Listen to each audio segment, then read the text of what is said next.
Was dirty, huh? How to clean up an engine bay, guys.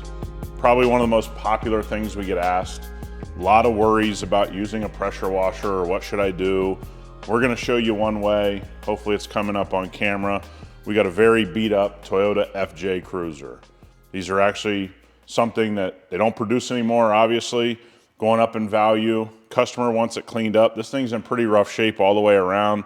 You can see we got some headlight stuff going on here, but we're gonna stay in the engine bay here, Marty, and what do you think are a couple things people have misconceptions about? Yeah, misconception is a word because you don't need to be scared when doing an engine.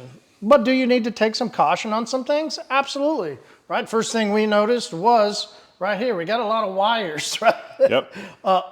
So he's evidently done something. Yeah. Great. And they're pretty well, they've put... It's insulated, okay? So wiring is something that's very confusing to people. Your engine is made to get wet. It rains. This kind of car, they know is gonna go through mud, water, all those kinds of things. Do we have to be concerned about it?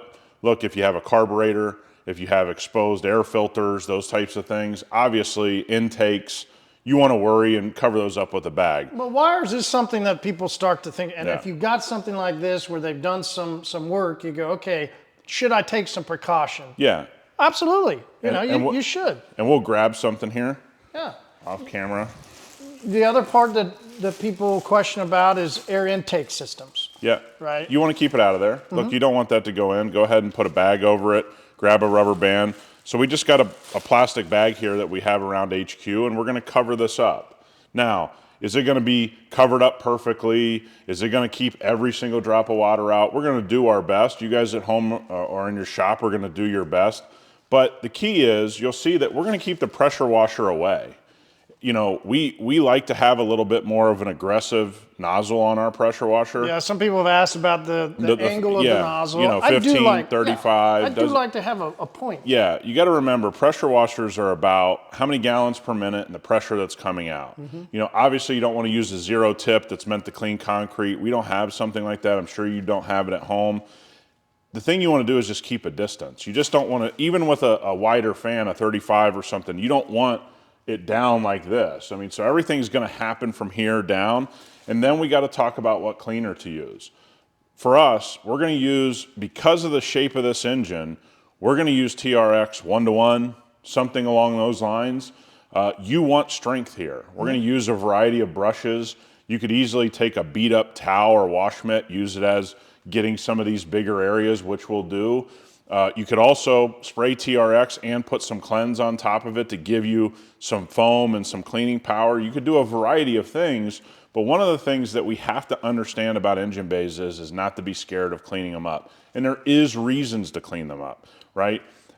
Dirt caking on your engine can cause it to be hotter, run hotter, okay? The other thing is if you like to work on your car, you just take pride in your car, same exact thing, you want to kind of get in there and be able to see what's going on. Easier to see oil leaks, easier to see things that, coolant leaks.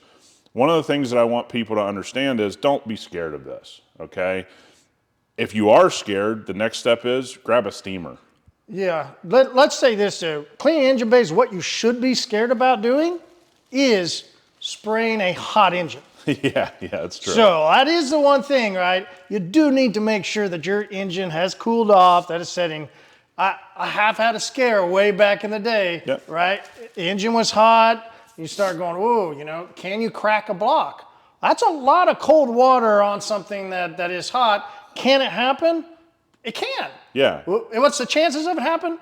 Very slim, but don't test yourself, right? Yeah, just let the engine cool off, let it relax a little bit, and then you'll be good to go. Actually, once you get comfortable with this is probably one of the most satisfying areas to clean. So, for anybody out there, I know some of you, have a Porsche or you have an Audi or you have a BMW or you have, some high-end car, a Range Rover, and you're worried. Actually, those engines are more sealed up than most, right? Like you have less chance in those types of things, not more of a chance of damaging them, right? So cover up anything that you feel makes you uncomfortable. There's no problem if you're just like, I'm unsure, stick something on it, right? And this is just a simple bag, guys. And again, we're gonna do our best to cover this up, secure it. But we know if we didn't, because all of these wires are insulated, we'd probably be fine as well. Okay, so just make your call here. We'll kind of get into it now and walk you through our process. Let's do it. All right, guys, so we're gonna go in here, we're gonna take the pressure washer, we're gonna pre-rinse this engine. It's just kind of caked on with dirt, mud, different things like that. So then we'll go in with TRX afterwards, but let's give it a good rinse down.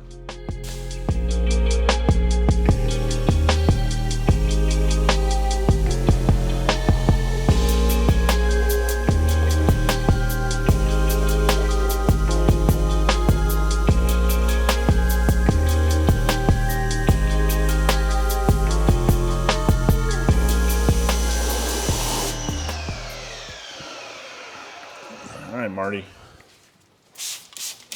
All right, TRX, what I love about using it here in this situation is it's strong, and you've got the option of the gallons that you've got, like you said, 1-to-1. I'm using the 16-ounce spray. Both are going to go after and attack the dirt and grime that is on the engine. What I enjoy about TRX on an engine versus, let's just call it old school degreaser. Or APC. Or APC, right? Comparing the two of those versus an old school degreaser, I've got a safer process, right? Surfactants instead of solvents and caustics. Then if I'm gonna go on APC, and the difference would be strength. Pure strength of TRX versus a mild all-purpose cleaner. One of the things that I like about, things like TRX or cleaners like this, and obviously you want to move your nozzle around, guys. You see that we're getting this into all the little nooks and crannies. We're shooting it from different angles. And I'd say that's a common thing that people don't do, right? When you really want to know what should I worry about when I'm actually cleaning, if we move past like damage, I'd say should worry about getting the cleaner on every single look how many angles there are to a hose. You got to turn your bottle sometimes upside down, right? You got to get in all these different angles and sides. Well, one of the reasons to do it on a cool engine besides safety is your cleaner has time to work, and it allows you to kind of put it at different angles, get in different angles, hit the engine from different spots. And this is something you want to take your time with, right? And you want to give yourself time. And so in this instance, we know we have a lot of stuff, not always the case. We have a completely bare metal, hood, right? Usually there's a cover on those things. So for me, I like to take my time here. And this is a good time to kind of also get into a dirty grill, right? On the front of the engine. So now it's just about getting the right brushes, getting the right things, and you have a few options, right? Common to use is, some people do like those soft detail brush style where, well, if you had more, they'll do this on the engine bay, and that's fun, right? It's fun to see, and it's fun to kind of do. And so we have 3 here, okay? To me, a stiffer bristled brush, a really soft boar's hair brush, and then you have something that's like your easy detail wheel brush to get into even tighter nooks and crannies, right? So one of the things, and you're gonna go grab an ultra soft, like a lug nut brush. Yeah, and that's the non-practical but fun to do, where you go into this real soft, but that is more practical. You know? Just grab a soft brush and go to town. Yeah, this is ultra soft, right? So you're getting the same thing with more surface area, obviously able to go to work. What I like about, something like this, having it, is if you can get down into places like this and kind of get something to clean. It's going to be hard to reach all the time with a brush. So you kind of have all 3 of these. 4 of these. Wouldn't. I mean, I don't know that I would grab this and start scrubbing down plastics though. No, but we have metal parts here. So to me, if you got tough grime here, that's kind of where, again, we're in a utility vehicle situation here, right? So now it's about getting it clean. If I had real sensitive surfaces, man, I'm going to stay with the brushes that we have here. And you can see one of the great things about TRX is it foams really well. You're able to kind of see where you've worked. And again, I'll go back to, I don't know why these have fallen out of favor, why more people aren't producing these. We say this. I think it's price, right? Yeah, it is price. I think it's price. You know, it's a higher quality brush. That boar's hair, it's a little different than a synthetically made, and you know, so there is a little bit more of an expense to making it. So I think there's just a lot of people that have, you know, I don't know, tried to save some money here. Yeah, it's a good point.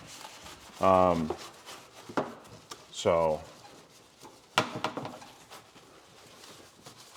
it's the best, you know, to me it's a great tool here to you know, kind of hit everything as quick as possible. And I think it's one of those things. So here's an issue. We have caked on windshield wiper fluid.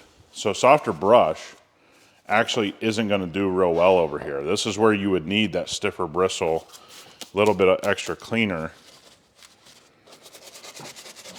And that's why you would have that stiffer brush for this, because this is not going to come off with a soft brush. I mean, this is caked on.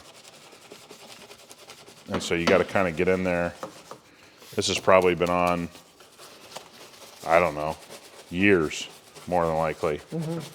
You know, so, and that's why, like you said, am I going to use this in every little nook and cranny? No, but I got some tougher grime, man. I'm gonna hit it with that. Absolutely. Any precautions that you're kind of making sure when you go around caps or anything like that? Like, I never have. I think all that's pretty secure. Pretty secure. I've never really been cautious around doing stuff like that.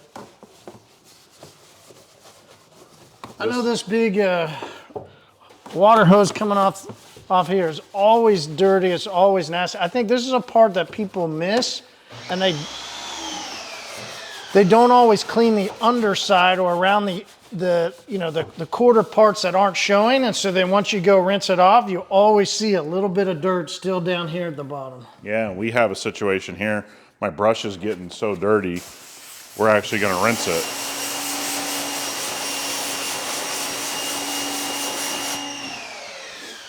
Right. So you just have these situations where,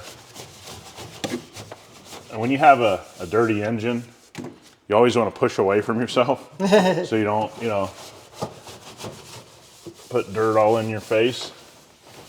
But this is, you know, I don't know if it's coming up quite so much on camera, but it's pretty rare you have such a dirty hood underside. Well, we've definitely gone mudding. I mean, you can see the mud down here that's coming splashed up. Yep. So he has taken and used the vehicle for its purpose. Yeah.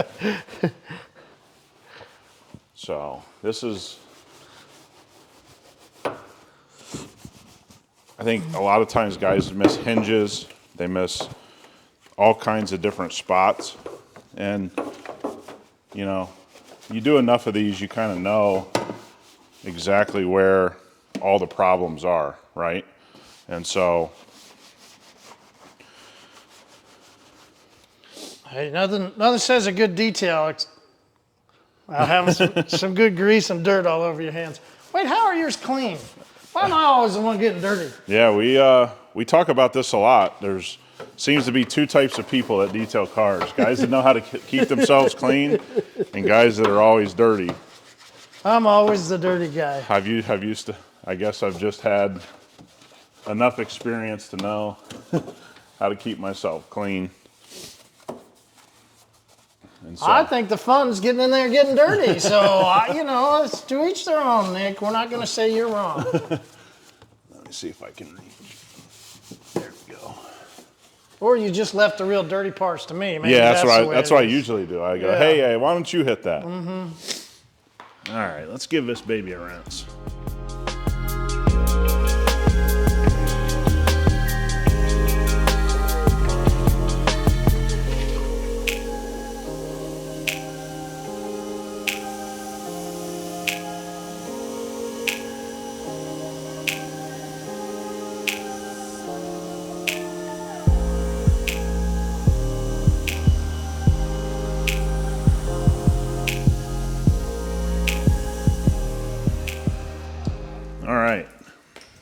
So, nice and cleaned up. I'm probably gonna go back with a little extra rinse here on the top, Marty, just to kind of flush everything out again, because, you know, we have an exposed situation here.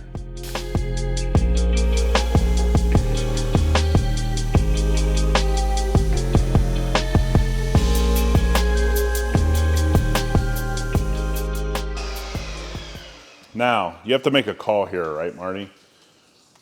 First of all, one of the things you want to look at, I don't know if it'll come on camera, there's drain plugs, okay, on the edge of a hood. If those are clogged up, especially in the rust belt, you're going to get a rust spot. You're going to get it's going to start eating from the inside. So you want to make sure when you're washing this type of vehicle that you can see the water drain out. There's just a little tip, right? You want to make sure that the water's, and we see that this one's clear as day, right? So you saw the water gushing out of there. So make sure you keep your eye on that. Again, a lot of rust comes from those types of things on the bottom of your doors. You know, there's all kinds of drain plugs around your car. Your hood is no different. Here's where you make a call. Do I like a dressed engine? Okay. Yes, the answer is always yes. Okay, so here, to me, here's the secret. You have Ultra Dress over there? I don't, and this is why, right? Ah, here we go. This is why I specifically said it that way, and this is why I grabbed Quick Shine. Yep. If you don't want that ultra high shined engine, which not everybody does, and I would say we shouldn't, in a sense, love a high shine engine, because that's going to do what? It's going to attract more dust, more dirt. So I like to go in with Quick Shine here. But if you want to use Ultra Dress, make sure you dilute it down. And of course, later you can come back and touch it back up. Yeah. But I do like Quick Shine on engines to try and keep it at a lower sheen, not too high of a sheen. Yeah, so let me give my tip here.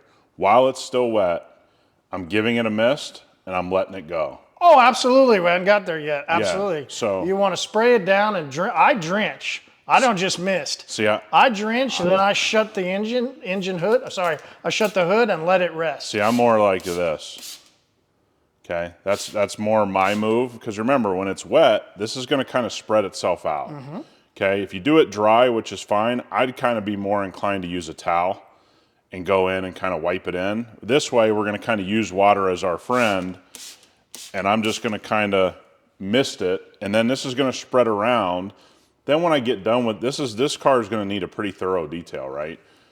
My very last step is I'm going to open the hood back up. I'm done. I've done whatever I'm going to do to the car, and then I'll just give it one final check. And most of the time, this will lay flat because we use the water to our advantage, right? So this is kind of one of the things you don't want to do is you got the rest of the detail to go. Is spray this really far out where it gets all over, you know, bits and pieces on the outside. So to me, you're just kind of looking, and so there'd be one thing on this engine that sticks out to me is I'd be real cautious about spraying these edges. Right now, this would be probably a final touch for me, because I don't want to have any chance of getting any dressing on the edge of the paint. So I'm probably going to come back and touch these up. That's a personal call, right? So to me, I'm just kind of letting the mist, and again, you got to be careful of getting it on a windshield especially, so be very cautious shooting stuff back there. You notice that I got a little bit closer, going from a couple different angles, and to me, I kind of call it. That's it. Yeah, this does become the more particular where people want levels of dress or what, and for me, the reason why, and this becomes at the end, right? With your system and the way that is, it will come nice and matte and more cleaned down. Some people who do like to then go in and touch up even more, there's a lot of us that like to spray heavy on the dressing. Then we want to come back in and we're going to actually touch more and hit more to smooth out the dressing more. Yeah, so this, you guys will see this now, and on camera it'll look like what's going to happen here. At the end of everything, when this dries out, it's going to look completely matte. It's going to look like new plastic. Just leave it alone. Don't go in there and be inclined. None of this stuff you see is going to leave like a spot, because the water is going to start running off. It's going to kind of even itself out. So this is the time to be calm and just go, okay, I got this on here. Let's shut it. and we'll get it at the end of the detail. Yeah, and at the end we'll come back, and there'll be some spots where, of course, we do in different types of engines. There'll be places we do need to get a towel and get some of that water that's set for a little bit and get it back. And you could also do another thing here. You could come at the end of your detail and use a blower. You know, and even get down into those cracks and crevices and release some of that. So there's a variety of ways. This is a very, very common question that we get. If you have any questions, the products we use, go to hypercleanstore.com. Like and subscribe, guys, to the video, but hopefully this clears up a little bit of headache here. Don't have to be, again, we had a little concern, so we put a bag over it. If I had a concern over here, I'd have put a bag over it, right? If you're worried, put a bag. Guys will see this wire here. It's insulated, okay? It's also not, you know, a high usage part. This is actually going to a stereo, okay? So it's not a big worry. And at the end of the day, you just kind of let it be what it is, and we call her a day, and I hope everybody enjoyed the video. We'll catch you on the next one.